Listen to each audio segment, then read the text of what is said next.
All right, everybody. Yeah, thanks. All right, thanks for everybody for tuning in. We got a couple things going on. I'll keep you guys up to speed. Um, Doug just left Virginia not too long ago. Is again flying and traveling. Raul's traveling just the same. And we have our guest that's going to be coming on. Just running a little bit behind because of again life and traffic and all good shit that happens to us. But wanted to get into it and listen. I want to reiterate a lot of stuff that we're doing here is really driven by you guys. So in other words, we come up with topics and we're going to try to come up with a big list of topics to kind of lay out in the future what's going to happen or what we're interested in talking about. But we're also interested in what you have to say. And this show, today's show, is a specific result of what you guys had requested for or asked for or mentioned somewhat in the comments and also in some of the emails that we got following the show and some of the folks that saw it afterwards. And that's moral injury. And for I'm very familiar with it, but I want to give like a little background to what this is because very rarely do again for the most part, and I'm speaking generally as like first responders and veterans. One of the crazy things is we exist in a sense of or in a state of crisis, and again, varying degrees of crisis could mean something is just irritating or something is just kind of consuming you, and then something is just really kind of altering the way you conduct your daily life activities, kind of stuff like that. But we'll exist in a certain space in our mental health and even in our physical health. Well, I've gone to work with sprained ankles, torn shoulder, all sorts of stuff, and I'm like, I could still do my job. Maybe I'm not 100%, but I can still do my job. I'm still functioning. And as long as I'm functioning in my head and in the first responder or the veteran's head, uh, we're good. And again, and I reiterate this all the time, and it's worth kind of putting it out there.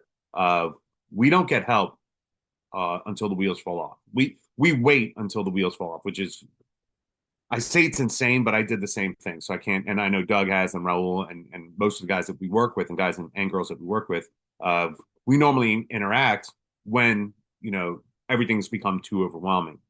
But one of the things that was really interesting, and why we wanted to talk about moral injury and like that institutional betrayal and stuff like that. I was working with a veteran, and I always keep things very vague for the purposes of not disclosing who I'm talking about or what specific theater of combat or anything like that. But the general experience of I was interacting with a veteran that was operated deployed overseas and was tasked with base security, and he was positioned in a place where um, the individual was, if somebody attempted to get into the base, they're responsible for engaging that individual and going kinetic and just going on target with them. Car pulls up, and I think, and again, I've kind of I've mentioned this story before, and whether I'm talking to somebody or I'm speaking and stuff like that, but it's a very apropos kind of context in which we're doing this.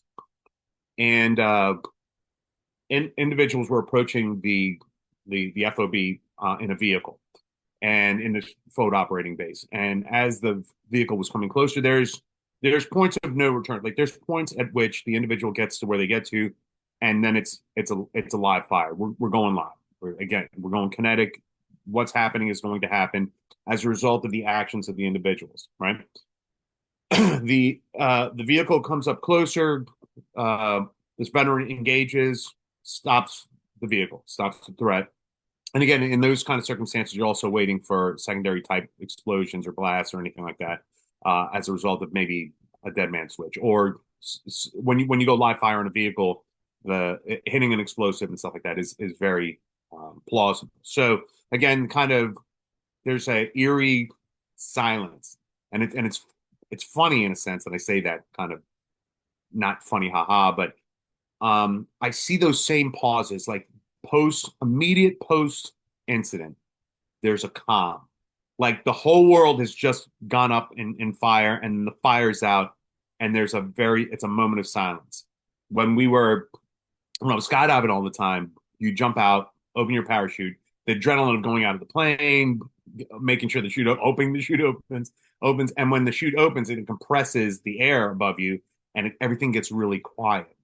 And then there's that pause. You see it in the aftermath of mass shootings. We definitely saw it here in this case where the vehicle was approaching the base. So the veteran lights the car up. Veteran's like, "Hey, I want to go down and check it out." And the other individuals there were like, "No, don't do it. It's not worth it." Blah blah blah. Goes down there, and in the vehicle, unfortunately, I think nobody was over the age of 12. I don't think anybody was over the age of 12. So he had just essentially killed children. Now, on paper, it sounds atrocious. It looks atrocious. You're like, oh my God, just killed children.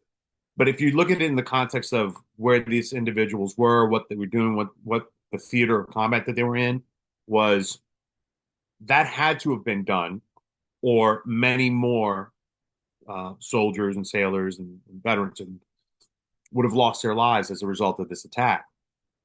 But what happened was when the individual went down, he saw that he had essentially killed children. It completely shattered him. And that is the key, the essence of what exactly we're talking about when we talk about moral injury. It it violated the very core of the individual's beliefs that you don't harm children, you don't harm women, and you don't harm. And again, there's going to be exceptions to those things, but regardless of the exceptions, the individual's kind of operating in the sense of, I can't believe I just did that, and it violates every, again, moral code that he or she may have, and then understanding that I had to do what I had to do, but I don't ever want to have to do that, or I can't believe that I was put in this position. And what ultimately that does is, fundamentally, it's a trust breakdown. You trust that stuff is going to happen the way it's supposed to happen. You train a certain way, you fight a certain way, and when things happen, the bad guy come out with the mask and the bag holding the dollar sign of money and stuff like that. We anticipate that. We prepare for that. We don't prepare for these things that kind of throw us for a loop or kind of hit us sideways a little bit. So that's that trust of, I thought everything was all right in the world, albeit ugly at times. This kind of bothers me. This is kind of sticking with me. Now, I've heard, all throughout my career, I've kind of heard this, and one of the things that came up when I started, engaging with this, I started really remembering some of the stuff that I was interacting with when I was on the job and talking with folks, and kind of living these experiences. And I was involved when I was involved in my last shooting, I had an individual approach me and just to be there for me. It wasn't any kind of any kind of clinical aspect. It was another cop just being a friend to me at the time that I needed a friend. And while we were engaging, when I was experiencing that in the wake of all that I was going through, I didn't really trust anybody who hadn't experienced what I've experienced. So what had happened was, again, in a nutshell, robbery in progress. I go in, shoot out with this kid. I kill him. There is no, there is, it is across the board a justifiable event. There was no question about what I was doing. There was no there was nothing. There was nothing outside the scope of, they were like, this was a horrific situation. I just happened to be going to a store when it was getting robbed. That was it, right? I was fired upon. I didn't even shoot first. I was fired at first, and then I engaged and stuff like that. And in the wake of that, I could not shake this feeling of what it feels like to kill somebody. And I felt bad for the individual. I felt bad for his family. I felt bad for just everybody in general. And nobody could understand. They're like, Chris, why? I mean, the guy, what would you want to do? You want him to kill you? Do you want him to shoot you? And I said, you're missing the point. I just internally, I don't ever want to kill anybody. Like, that wasn't my, and I know people sometimes like, well, I'll get on the job and kill people and do. That's bullshit. That's bullshit. I wouldn't wish that on my worst enemy. What I had to go through, and what people that have to do that, take deadly force, have to go through. It's it's interesting because I wound up getting it tattooed because there's a sentiment, and it's the dulce bellum and expertise, which in Latin means war is sweet to those who have never experienced or to the inexperienced. And it really resonated with me that like everybody has this glorified position of what this looks like. But the reality of it is devastating, unbelievably devastating. So I wind up getting this kid talking to me, this other guy's talking to me, another cop. And the second he started talking to me, I'm like, he gets it. This individual had rolled up on a robbery in progress on duty, and it was like a pawn shop, and they were coming out with SKS. They were coming out with what looked like fully automatic machine guns. Getting into this van, they turn around and start firing shots at the officer. The officer then shoots, does not kill, but shoots the individual shooting at him with the machine gun.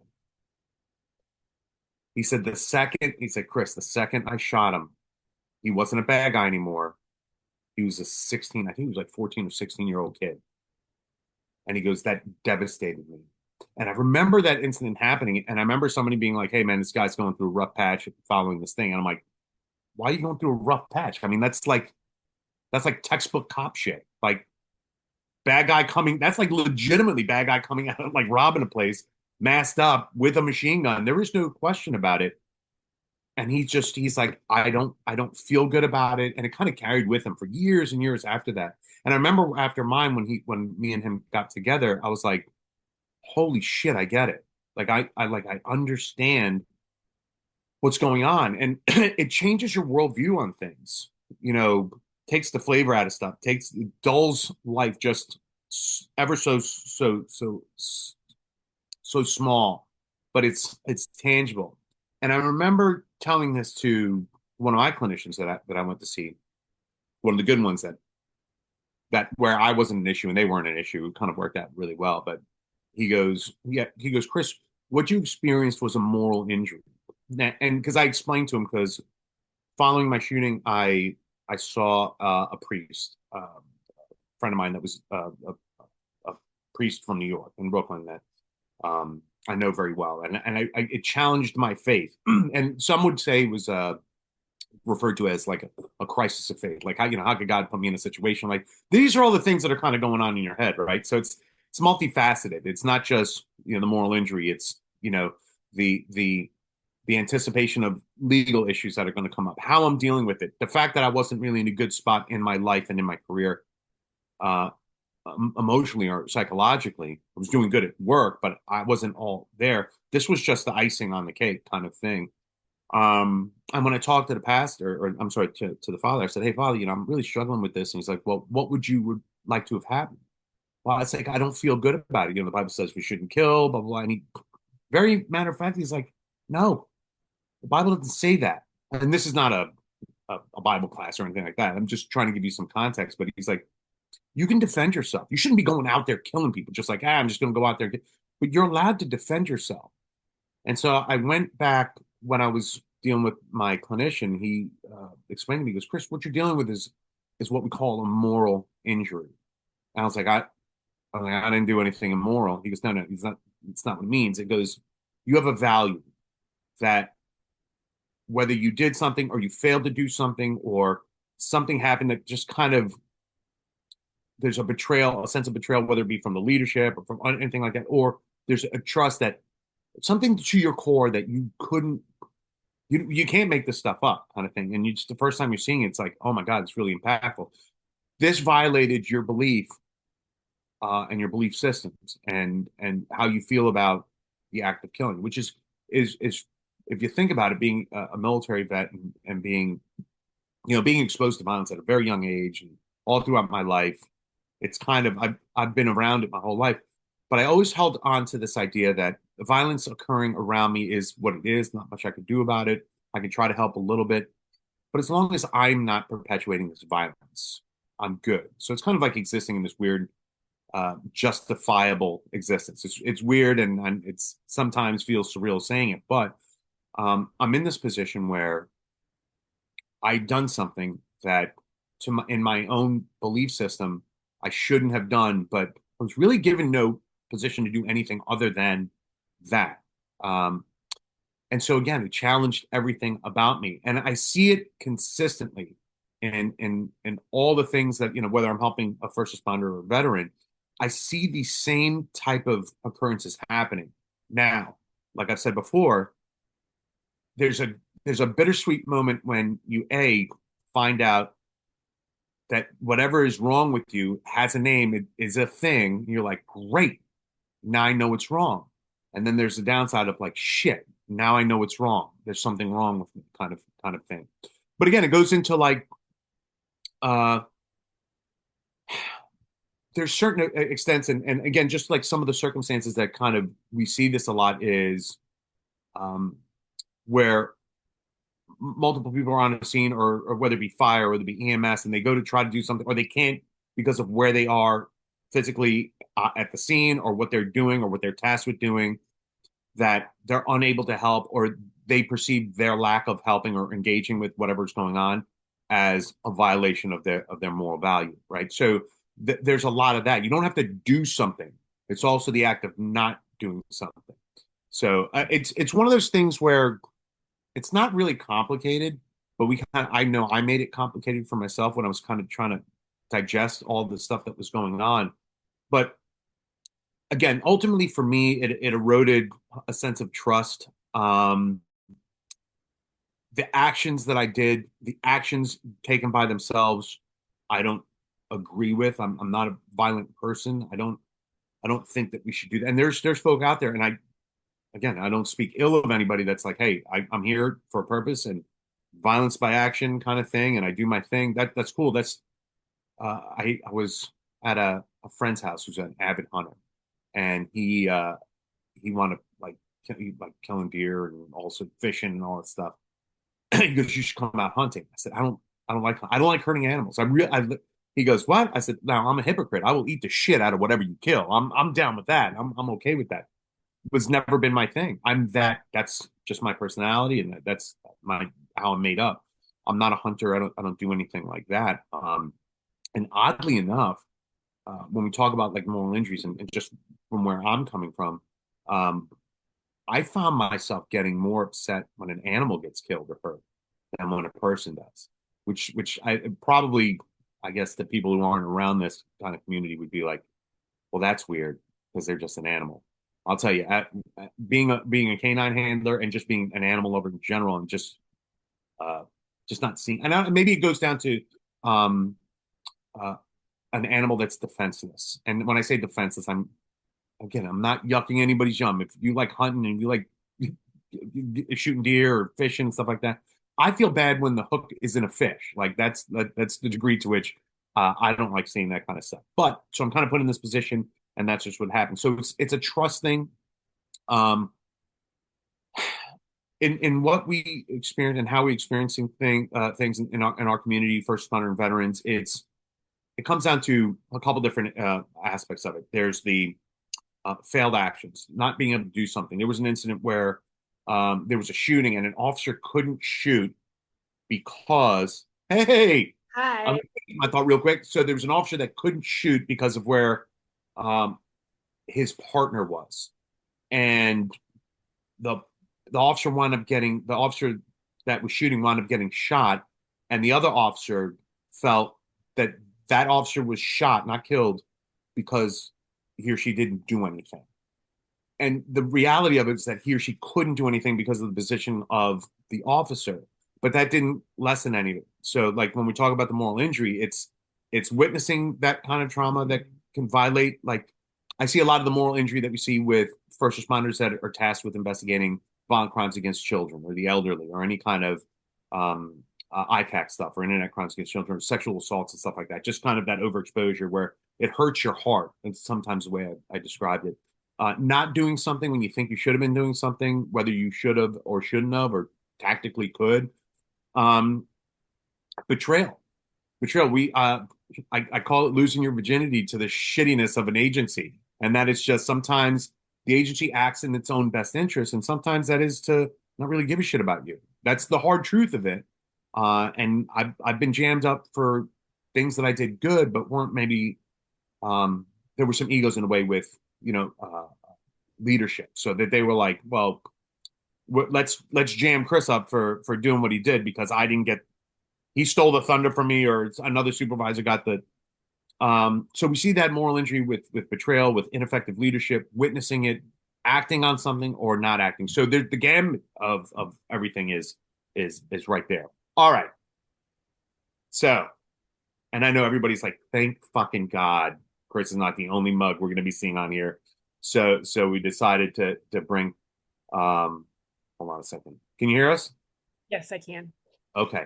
So we're talking. Yeah, I can hear you. Everything's good to go. So we're talking about moral injury as a result of what you guys wanted to hear, and we have been super fortunate. Hold on a second. Now I'm gonna say, is it Taime? Taime. Taime. Fuck. I always get it. I'll get it wrong 5 times. I'll get It's it okay. wrong 5 times. Raul Uh, butchered it last time. So I'm well, gonna that's because he doesn't speak English. That's Raul, and his voice is so deep he can get away with stupid shit like that. But um, so is and from a law enforcement agency in the South. I'll let you if you want to describe where you're from and stuff. Um, but in talking with like Raul and Doug, and Raul's like, "Oh my God, we have to get Homegirl on." Doug's like, "We got to get her on to talk about this." And I'm like, and they're my brothers, so what they say goes. And I'm like, "Oh, I'm down." And you work with an agency that I'm very very familiar with because I used to work down there, in that area, specifically in that area, on the treatment side of stuff. But please introduce yourself to the extent that you want to, and thank you for coming on because I know you had to go through some traffic.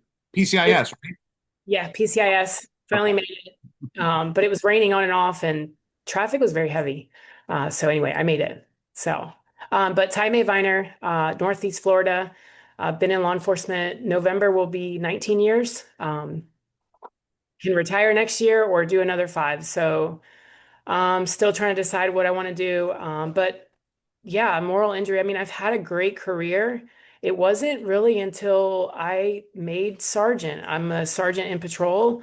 And that's really when everything started. And with all that, honestly, hit the darkest place in my life and realized that um, there's got to be some kind of a change. Thankful that the Lord saved me on the day that I was going to take my life, and I have a whole faith-based testimony for that. But that's when I took the step to realize that we've got to do better as an agency and as just brothers and sisters in blue, green, brown, whatever, to try to help each other out because there is a lot of injury. A lot of mine came from above and the supervisors that I work for. And I know that a lot of people see it. Um, but when I really took notice to that was when I worked a police shooting, my very first police shooting as a supervisor. I was a lot of things had happened that evening that led to the decisions that I made. But I carried a lot of guilt from that shooting.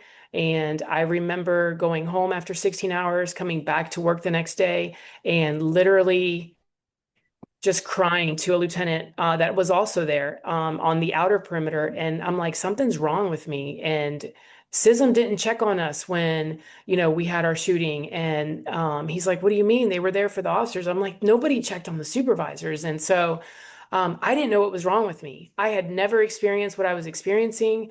Like I said, I carried a lot of guilt. I was asking myself a lot of questions. And the assistant chief at the time walked in and kind of overheard the conversation and said, "Hey, what's wrong?" And I said, "I don't know, but something's wrong." And I was a little pissed on one end, and then I was just really upset on the other because I didn't know what was going on with me. But I remember saying, "SISM didn't check on us, didn't check on the supervisors." And this individual I had, some previous issues with, and a part of me felt like I wasn't being heard, and kept saying like there's got to be something for us to do to be able to check on the supervisors as well. And they're like, no, they were there, and they checked on everybody, and that was it. That was the extent of the conversation. I remember thinking, oh, it's just me. This person doesn't like me, whatever the case. And so honestly, didn't really think anything of it. 2 weeks had gone by. Hearing an alert tone in that same address at the same location, I'm like, all the things were happening, like racing heart, all the things, like things that PTSI, as they call it, not PTSD, but just I didn't know. I didn't know what was going on because I had never experienced anything. And I was like, is this just anxiety? Is this what anxiety is type of thing? And then I knew, and 2 weeks had gone by and I was like, I've got to talk to somebody and figure out what the heck's going on. And so I did, and they were like, oh, you probably should talk to somebody because you're experiencing all these signs and symptoms of things. And I was so mad because nobody ever followed up. And that's what started the whole, like my whole dark path, honestly. Um, Did you let me see this because I hear this a lot and I've experienced it myself. I see, like watch TV, and I'm a nerd for like. There's only one cop show I watch, and that's NYPD Blue, and I like watch that like religious. I like love that show and stuff. Rizzoli and Isles, come on. No, for Just solely kidding. not. Oh my God, that show aggravates the shit out of me. Just kidding. 'Cause I'm really good friends with the chief medical examiner in the state, and that show was on, and I was like, I like Joker, call her Rizzoli and Isles and stuff like that, but the camaraderie, right, of this job, the thin blue line, that shit goes like it never existed. I mean, back in the day when I first started, I did almost 25 years, and it was you had there was a legit like I got your back. There was people that had died by killing themselves. That certain situations were altered. That they died cleaning their weapon to help save the financial aspect for their families that had to go through that. Or if they were going through stuff, like when I was up in New York, if you had really good friend of mine was on the back of a fire truck and a gypsy cab smashed in the back of him, shattered his leg, couldn't walk anymore. Couldn't walk. I mean, just fucked him up. Like a night or two later at the firehouse, we had a like a was like a steak dinner or something like that to raise money to help cover costs and stuff like that. When I tell you, in one night, in the one night that we were doing it, at the last count that I had, because I was running the money back and forth to the bank, we had $80,000 that we had raised for this kid. They banged up. We got hit by a car, whatever. And so then I come down to the South where I was working in Virginia as a cop. We had a cop shot. We did a fundraiser. We raised $3,500. I remember feeling like, what the fuck did I do? I'm killing myself or potentially putting myself in harm's way for a fucking place that A, doesn't give a shit about me. And I'm not talking about the agency. I'm talking about my brothers and sisters that work with me. Like, Right. how do we not rally? And that betrayal was, I mean, it was palpable. And the guys and girls that I worked with that were from New York, there was this weird disconnect. We're like, I don't know how you guys operate down here like that. Like there was it was more of a, I don't know if it's the right term, more of a job than it was a career or just a Right. calling. And that fucking hurt my feelings. Like, and so what am I doing this for? Was that something like the lack of camaraderie or support is that For something that, me, yeah. yeah, for me, it was the same thing. I mean, I felt I, like nobody cared. Nobody cared that it was just a check the box. We called CISM, they were there, and that was it. But me telling a specific individual, like, hey, something's wrong with me, and I don't know what the heck I'm feeling or thinking, and the questions that I was asking, like, I had no idea. We didn't have this back then. We didn't like all of this stuff where I'm from is just beginning to start. And I remember thinking like this can't be normal for an agency, and I ended up taking 2 months off from work after. So June was the month that I almost ended my life. And again, it wasn't just because of work. A lot of people were like, "Oh, was it just one shooting?" And no, it's cumulative. It's all the things that I had been dealing with at work, and then personal stuff that you always bring into work that you shouldn't bring into work. And anyway, and I took 2 months off, and I come back to work, and I'm still working for the same people, right? Mind you, the way that supervisors can take off, we can kind of put in last minute if we Mhm. want to, right? So that's what I was doing. Every week I was like, I don't want to go to work, and I would just submit some more leave. And nobody ever called for 2 months. Nobody checked up. Now, my officers did. Hey, we miss you. I hope everything's okay. And then, of course, you don't want to really say anything to like, I'm good. That's your number one response. I just need some time off. And they never, the supervisors, anybody above, never checked on me. Nobody else around that I worked around never checked on me. And I came back to work, and within that first week, I don't answer. Now, mind you, I've got so many emails that I've got to catch up on, all the things. One email, one email I don't answer, and I get called into the chief's office because I didn't answer one email. I'm like, bro, I've been off for 2 months. Like I'm trying to catch up and all the things, but to them it was like, oh no, there's something, like why aren't you doing this, that, and the other? And so, and I'm not here to bash the agency. I've learned so much through this whole process, and I've realized where the lack of care is. And that's my passion now, is to try to bring some sort of change. I'm one person, I can't do it, but like vocalize the things that are happening, just because I think people need to know, like, it's not just in their agency, or there's so many people that I've talked to that have experienced the same thing, but I get called in the office and I get written up for insubordination because I didn't, they ask me what's wrong, and I tell them what's wrong and all the things that had happened before I took the 2 months off and how they didn't do anything about it. And because I got a little loud, not yelling, I would never do that, but crying, you cry and you get a little emotional and you get louder in your voice. I was insubordinate. So they wrote me up, and I'm like, there is no way that this is really happening. But that was it. And so I didn't know how to take it. I didn't know what to think of it. I didn't know if this was just somebody that didn't care for me, or if this was just a lack of care in all in the system, and now I see it, now being from a different, looking at officers from a different perspective, and actually removing myself from, like the in crowd, I guess, and seeing how other supervisors treat their officers. I don't like it. I don't like it. Yeah, I will tell you, it's there was there's a captain that I really admired, amazing guy, and I ran into him. He was getting ready to retire, and I was still working, and he's like, "Oh, how you doing, Chris?" I said, "Oh, I'm doing great, boss. How you doing? Blah blah blah blah." He's like, "Hey, where's so and so?" I said, "Well, they just got promoted, and they're in this leadership class." And I remember he looked at me. He goes, "Yeah, I know a ton of really great leaders that became that way because of a class." I'm like, and he just kind of hit the nail on the head.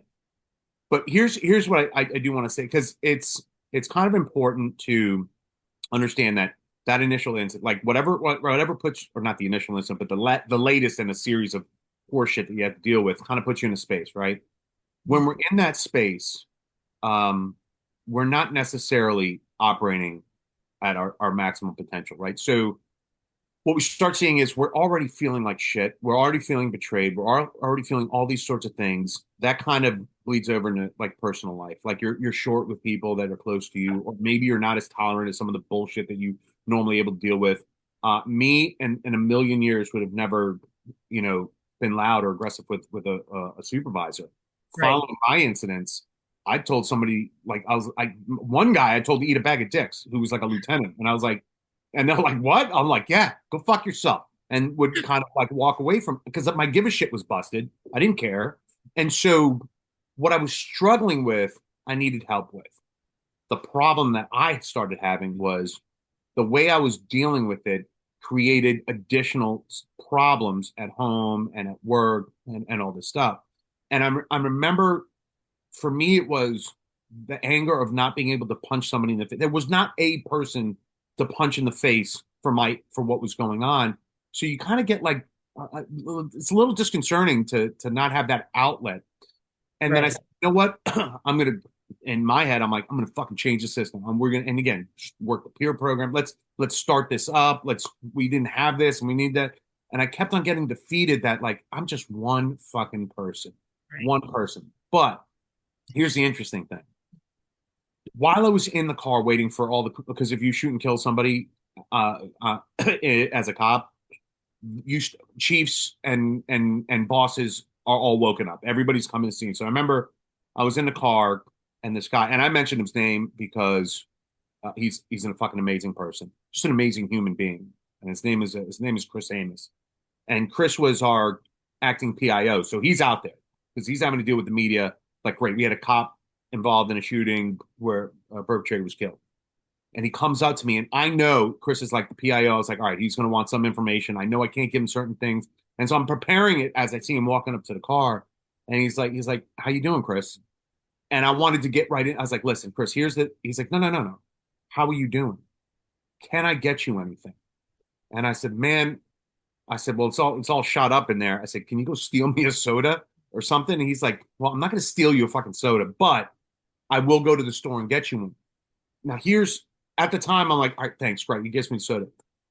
20 years later, I'm speaking with Chris, and we were acting at a function or something like that. And I said, hey, Chris, I want to tell you something. It's one thing I never forgot. In the midst of the chaos and just the disruption of my life and being turned upside down, you were the one person that asked me what I needed. And it was a Hmm. fucking soda. It was a soda. That's all I need. But at the time, that's all I needed. I needed a fuck ton more work after that, but that's neither here nor there. In that one moment in time, and he goes, "Really?" I said, "Yeah." I said, "I always want to tell you thank you for that moment." So I say that because I started recognizing that I'm probably not going to change the whole system. It's a lot of moving parts. There's douchebags in all levels of where you work. That's just going to happen. You're not going to be able to do that, right? But I may be able to help one or two folks. And I was working at this vet center, and there's a flag on it that says, "You may not be able to change the world, but you might be able to change one person's world." And I hold on to that. And interestingly enough, you're doing that in the next couple of days at the PCIS. Are you changing the system? Maybe incrementally, slowly, but I guarantee you, the individuals that you come in contact to in the next few days, you're going to change their life. And so I started kind of like downsizing or just creating realistic, like, I'm going to affect change. And it's not, I know I'm not going to change shit overnight, but when this guy or girl comes up to me or I interact with somebody who's struggling, they're going to get my full attention. And nobody understands that better than somebody who's kind of been in their shoes like you have. And I think you're in a position to provide a a recognized, like you've been there, done that, wearing the t-shirt and hat, that the smallest thing that you say to them is going to carry so much weight because it's coming from experience, not because you read it in a fucking book somewhere. Exactly. Think that's powerful. And I tell people, especially that are in this space, like helping other first responders and vets, and especially like PCISs, and I do the ones up in here in Virginia and Arkansas. It's you see the pain that they're going through, and you see what they look like after the PCIS, like when it ends up, and it's a game changer. And Oh, so for I own that. I used to like be like I had something to do with that, and I know you do.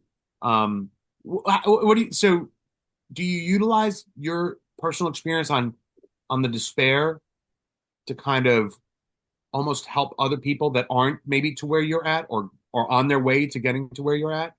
Is that like a motivating sure. factor?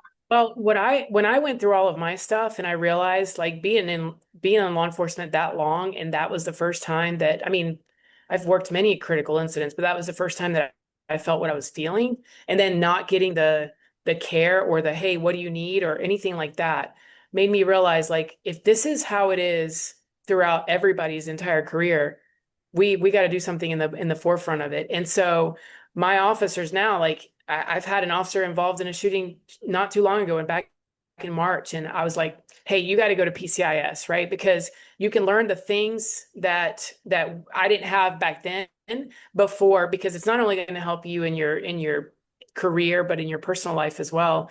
And in my opinion, I think that that would help them in the long run. And when he left here, the last time we were here, he was like, "Thank you, that changed my life," because I found some things through like his relationship that he was dealing with at home. But yes, I think that being vulnerable enough to share the things that we've been through, especially the young generation of officers that are coming out now, and trying to speak truth into them and make them understand that this is they don't teach you this stuff in the academy. You know, they give you all the high liability stuff, but nobody talks about what's going to happen to you when you go through a critical incident and you feel all the feelings. You know, they may talk about the program like, hey, this is what we do.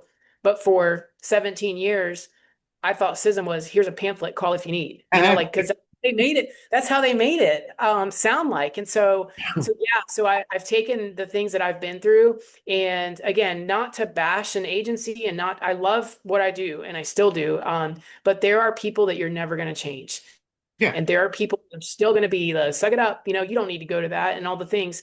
And I'm here to like fight that for So, sure. we got a, I guess, comment after my incident. Didn't care if I got fired at work. Didn't care if I got arrested.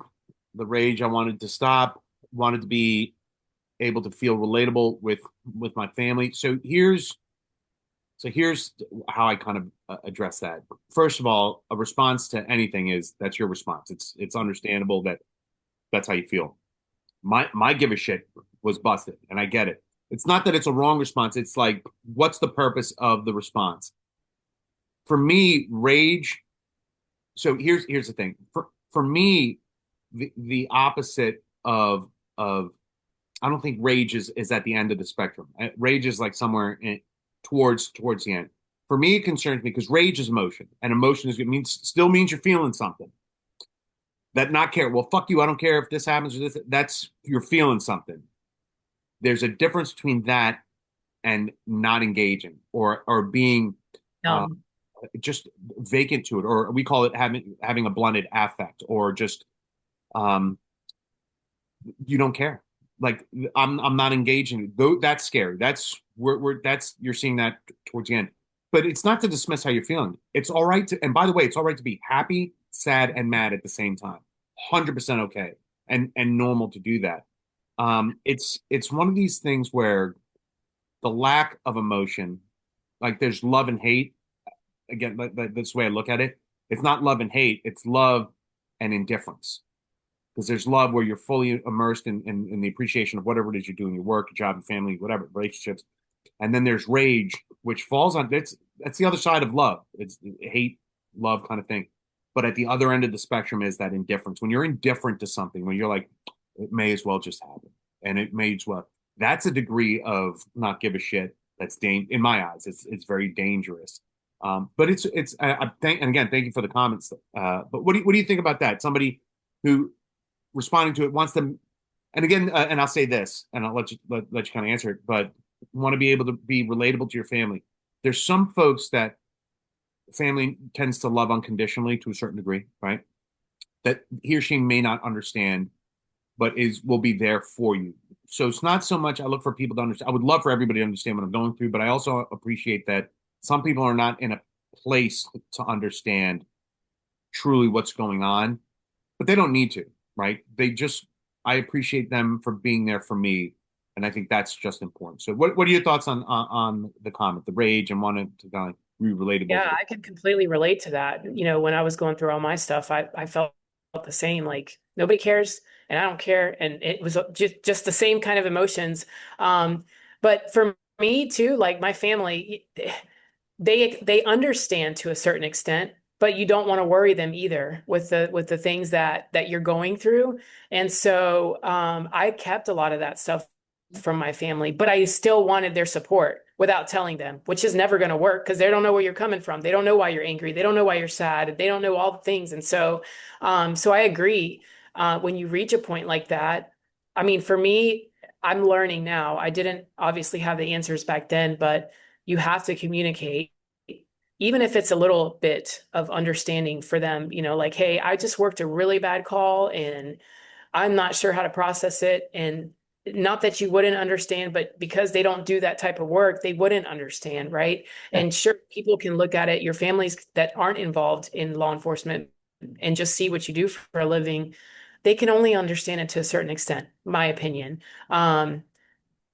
Those that are fully involved that have all sorts of family members in the line of work obviously would understand a little bit better.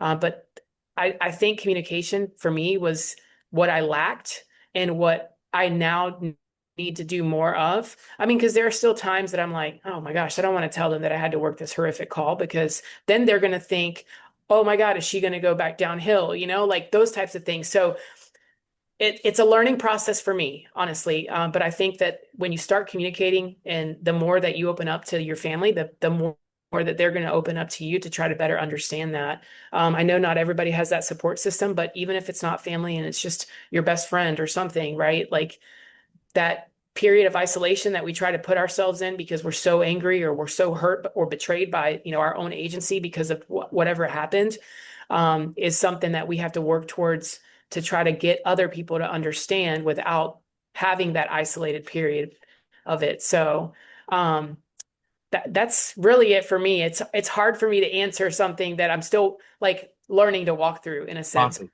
No, But so I get so like at the PCISs that I go to, and or any training. I joke and I tell people I have my PhD on destroying marriages. Like I'm awesome at destroying relationships. I've become really good at it. Um, and I ask folks, who here is not married or involved in a relationship with somebody who does this work, who's not in a first responder or veteran, and the majority raise their hand. And I said, okay, do you tell him or her the horrors that you are exposed to? And the number one answer is no. And I ask why, and the number one answer is I don't want to put that on them. And I said, okay, granted, and we don't want to, but communication is key. So how do we navigate that? So for me, the way I explain it is have first of all, you're going to see horrific shit. I don't give a fuck what you do and what this. You're going to see it. Maybe have the conversation how you address that or how they would want to hear. So a lot of the folks that I know working violent crimes, especially involving sexual assaults and stuff like that. I worked a homicide of a 4-year-old when I was in homicide. That was I can't even begin to explain. It was devastating for me, and I've seen bad stuff like that. How do I address that to somebody else? So I tell these folks imagine you come home and your significant other, your spouse, your partner has a giant hematoma on their head. And what are you going to ask? What happened? What if they told you I was robbed and pistol whipped and I don't want to put that on you. The majority of the answers are like, no, you're going to fucking tell me what happens. I was like, okay. You know how you feel? It's the same thing. So here's what we do. Does mom, dad, partner, significant other, wife, husband, do they want to hear the Quentin Tarantino version of what you experienced or the Disney version of what you experienced? Like I saw some bad stuff. I saw injuries on a small child that were pretty significant, blah, blah. Or they want to hear the ins and outs of it for the purposes of understanding. That's their call to the degree to which they accept that information. It is our responsibility as on the other side of it that people's having to include them in those relationships. You're a team. I don't give a shit if it's a brother, sister, cousin, uncle, or spouse or significant other. You're a team. If you expect them to rely on you when they're struggling, you should have the courtesy and again, it's a healthy relationship to include them in on what you're going through so that they know.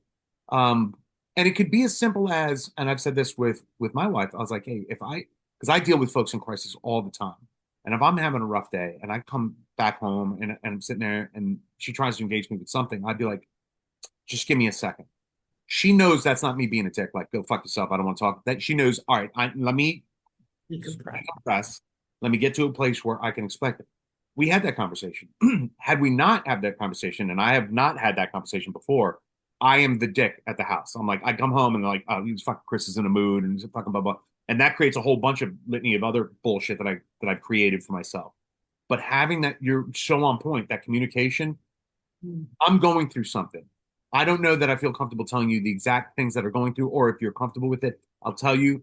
But that's what I'm going through. And again, at your pace and at their degree to which they can handle that information. But the problem is so multifaceted. We don't like where we're at. We're kind of like this catastrophizing everything. Like this may as well just happen to me all the time, or I guess this is that, and this relationship's a piece of shit. Blah blah.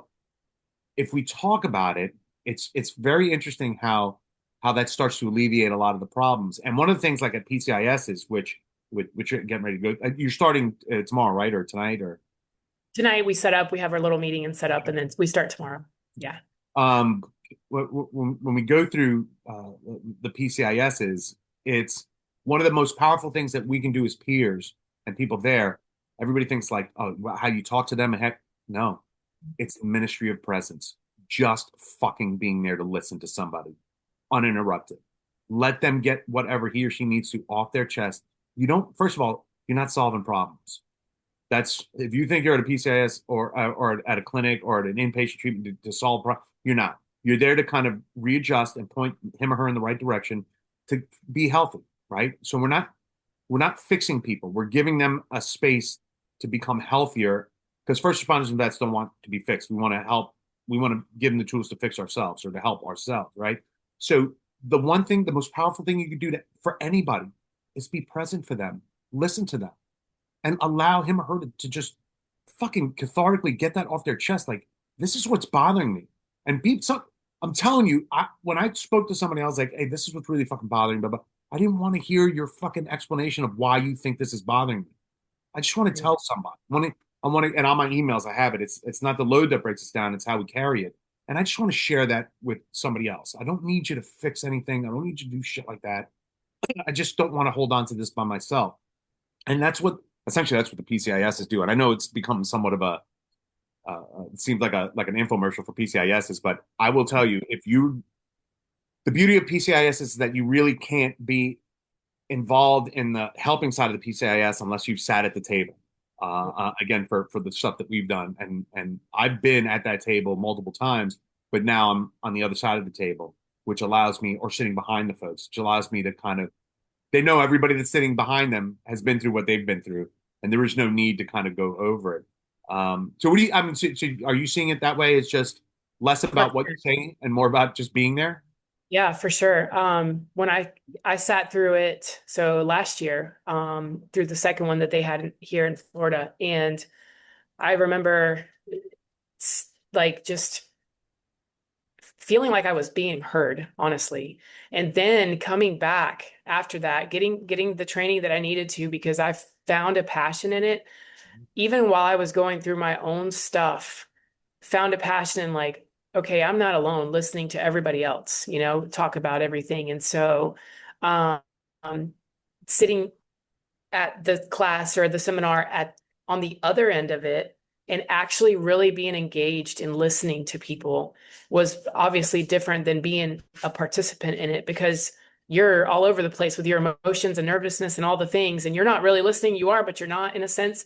But actually, the first time I actually came and sat just to listen and hear what everybody was going through just really it just hit me in a deep place in my heart, knowing that we all need somebody, and if it's just one person, if it's the Yeah.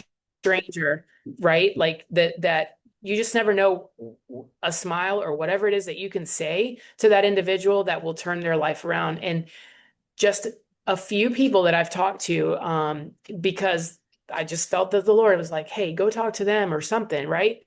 And then having them come and thank you at the very end, just for taking the time to just say, hey, and that's it. Like, hey, your story impacted me, or something like that to that effect, or giving them an encouraging word has just been something that I've just really thoroughly enjoyed. And that's why I'm back I each think time. that like recharges us when we see Yes, that there is a good thing. yeah, most definitely. And so I do. I love it. I'm so thankful for this. I wish, I don't even know if they had these types of things, earlier in my career. I don't know that it existed. If it did, they We didn't did. talk about it. So, but that's why I have such a focus on making sure, like, if I see any of my guys or anyone for that matter struggling and need, like, hey, go sit through something like this, listen to them, listen to what they have to say, and then give an encouraging word and just say, this changed my life completely. It's, But yeah. that's, I know it's not for everyone. It did for me, and I'm starting to see the ripple effect just in the one officer that I've sent down here, in the way that he communicates with other officers and the way that he shows concern. And I just think it's real big eye-opening that if we as leaders and as people that genuinely care about this community, really take the time to dive into it, that then, it's going to have that ripple effect. It may take a little bit of time, but I think we'll make big change. Oh, absolutely. Well, this started the LEAP programs and the PCIS started way back with the FBI. They were initially the ones that kind of created it, but got a little bit formalized in the nonprofit sense in South Carolina.